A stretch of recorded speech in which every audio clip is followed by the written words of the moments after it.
यवतमाळ तालुक्यासह जिल्ह्यात दिवसेंदिवस वाढत चाललेल्या अवैध उत्खननाविरोधात महाराष्ट्र नवनिर्माण सेनेने आता आक्रमक भूमिका घेतली असून या प्रश्नावर विधान भवनात आवाज उठविण्यासाठी मनसे विद्यार्थी सेना जिल्हा अध्यक्ष अभिजित नानवटकर यांच्यासह मनसेच्या शिष्टमंडळाने आमदार बाळासाहेब मांगुळकर यांची भेट घेत या भागातील अवैध उत्खनन महसूल विभागाची उदासीनता आणि यापूर्वी केलेल्या तक्रारीचा तपशील आढावा आमदार यांच्याकडे मांडला।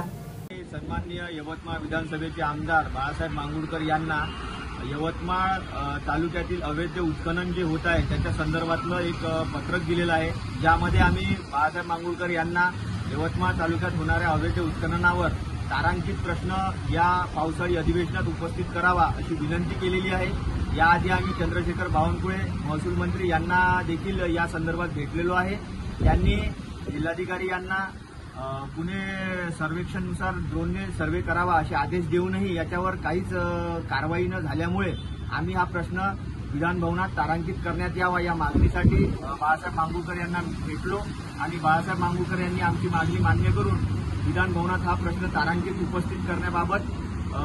होकार दिलेला आहे आणि यवतमाळ तालुक्यात होणाऱ्या अवैध उत्खननाचा विषय हा काही दिवसात होणाऱ्या पावसाळी अधिवेशनात गाजणार आहे।